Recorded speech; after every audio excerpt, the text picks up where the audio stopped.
All members of your United States Army parachute team, the Golden Knights.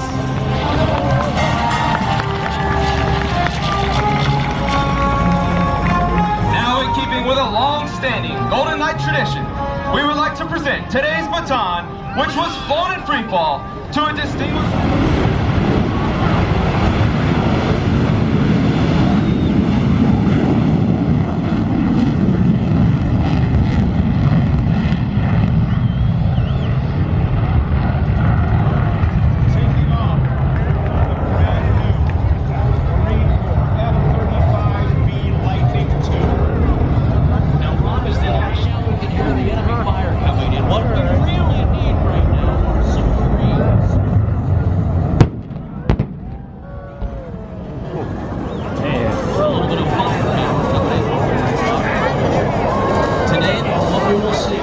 Some 38 feet in diameter.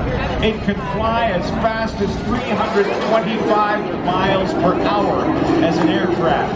Look from the left. Here comes.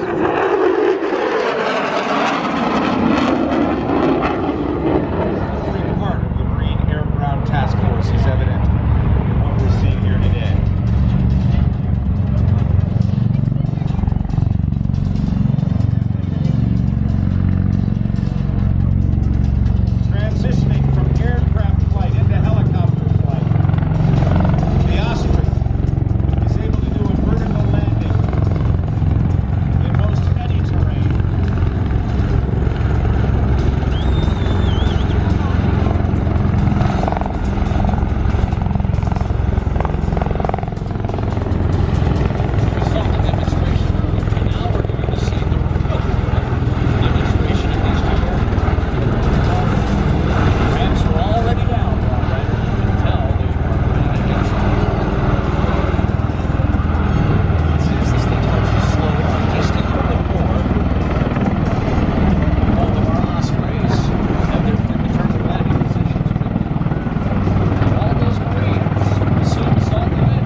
The M1 main battle tank, capable of 60 miles per hour, yet with a fire control system that takes care of all the bumps and bruises and puts their firepower right on target.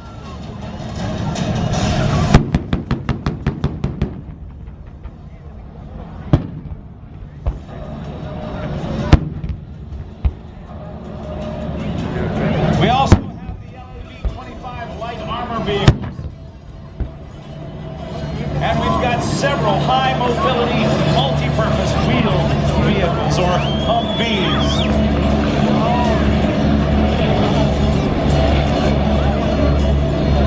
I'm telling you, Rob, the Marines have made their own weather system out here at this point. Look at all that.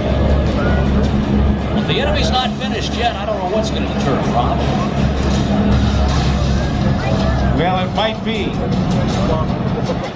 And it'll take one more super important and fast pass to lay down the final victory out there. Yes. For the, Rob, tell us what we have coming here from the left. On the left, in the lead, we've got the MH-53 in formation, 2 MV-22 Ospreys, the AH-1 Whiskey Cobra, and the Huey helicopter.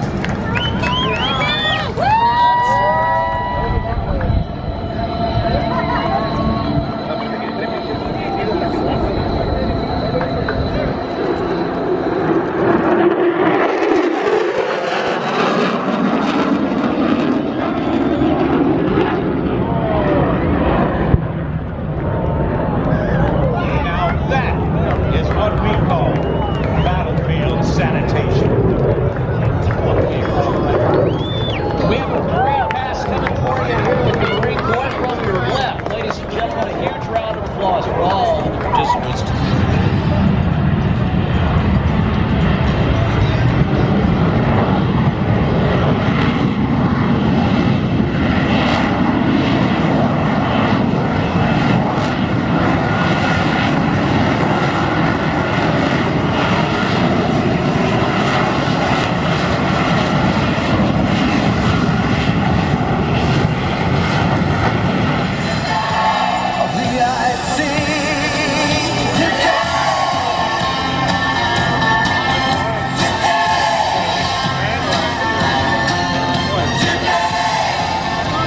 F-35 Lightning II is a remarkable aircraft in so many ways. Learned to fly when he was 8 years old. He created a pile of leaves in his Duluth, Minnesota lawn, climbed up on the roof of his second-story home and jumped like a bird into the leaves. And he's been hooked on flying ever since. When he was 12, he had the opportunity to meet the legendary airshow pilot Bob Hoover. He's been dreaming about flying and doing it ever since. In only 8 flights, he achieved his goal by riding his bicycle 45 miles each hot Arizona July weekend to the nearest glider airport. And now, he flies the awesome-looking black and yellow factory-built Pitts Fear Boss Muscle biplane. It's got a 340 horsepower motor on it and provides a perfect platform for the high-energy aerobatics that you're seeing right now. Did you talk to John about the earbuds? Isn't that cool? Yeah, it's very cool indeed. He served 4 years in the military. Now that, the super slow roll. Now that is one heck of a maneuver doing the super slow roll, John. I have heard it said if you can do a super slow roll well, you can do any maneuver well. Well, let's keep doing that one well then. All right, bring it in, my friend. This is called the centrifuge. Man, I wish I had my mother-in-law up there. Let's go to one speed, Rob, no problem. So we're going to have a race. If you were not here earlier, here's the handicap of the race. It's going to be a standing start for the aftershock jet truck and a diving start for John Melby, but the truck could go even faster. Well,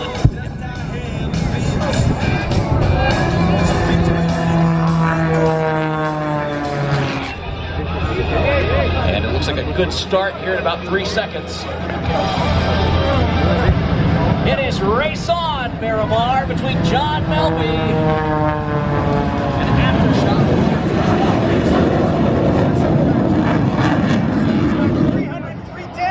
310, oh, it was a draw. It was a better start on this one. 310 miles an hour. How about a big round of applause for Mark Smith and Aftershock and John, I've got the best. 29 afterburning turbofan jet engine. Ladies and gentlemen, stand up. Put your hands together for Major Smith.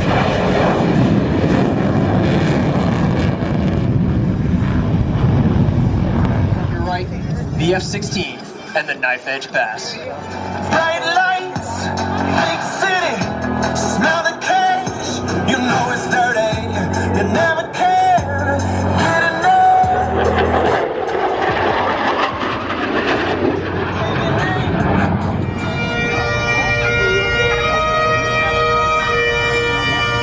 What started out as a one-time event has grown in popularity and demand. In 2010, the Air Force Heritage Flight Foundation joined with the United States Air Force to keep this program flying. And now, Heritage Flights are performed at special events in the United States and around the world.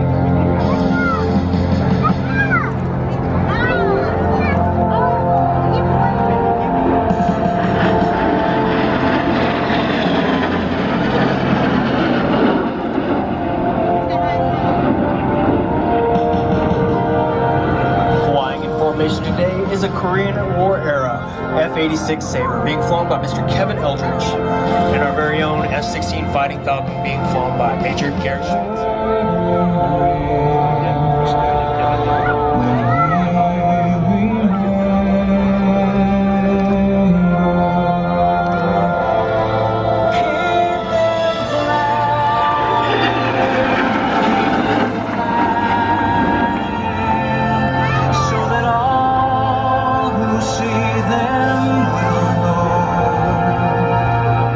That their freedom was won by the blood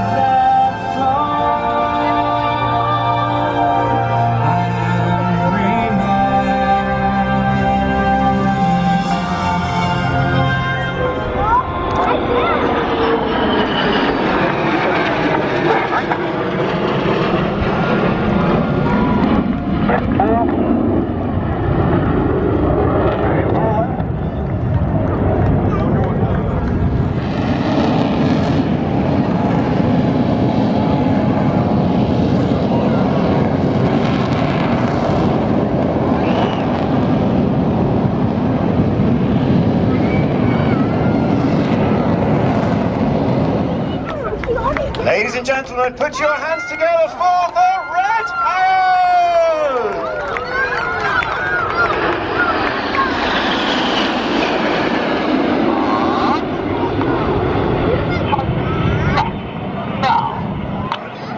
Red 1 leading the formation over in big battle formation. The red, white and blue smoke standing out well against the skies here at Miramar.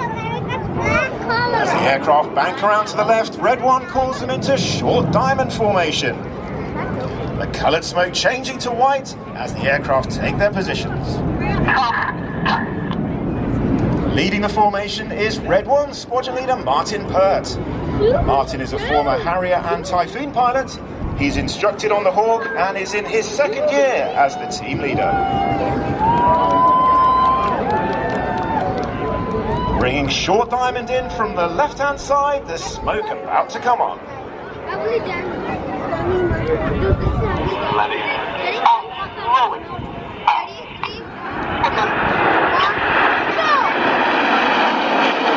Speaking with a very metronomic cadence on the radio, the other pilots are reacting to the rhythm and the tone of his commands rather than the movement of his aircraft, which keeps the line straight and the formation shapes very symmetrical.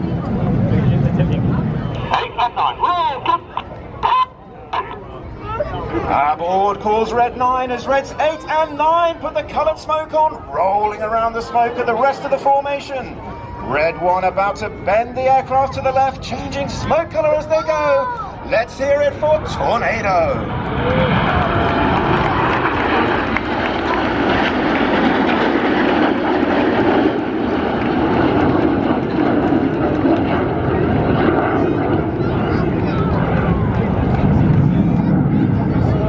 Well, the end of Tornado signifies we're approaching the end of the first half of 3 buttons on the control stick. We have 1 minute of red, 1 minute of blue, and 5 minutes of white smoke. With Red 2 missing from this formation, the team adjusts the colours to make them symmetrical and keep the shapes as even as possible.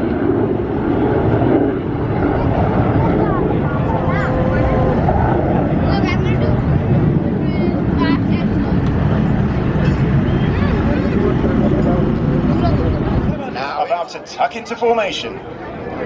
Well, ladies and gentlemen, in honour of such a great audience here at Miramar and in honour of all the lovely people in the US who have hosted us so well over the last 8 weeks, we are about to salute you with a very special flyby.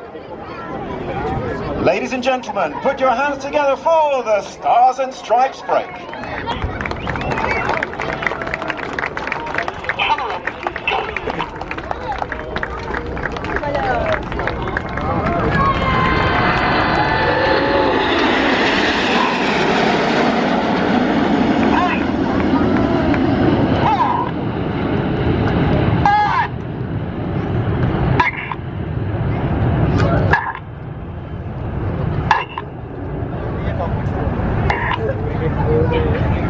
And as the aircraft break in numerical order, they'll stack up downwind before turning final, reforming on the runway and taxiing back in formation.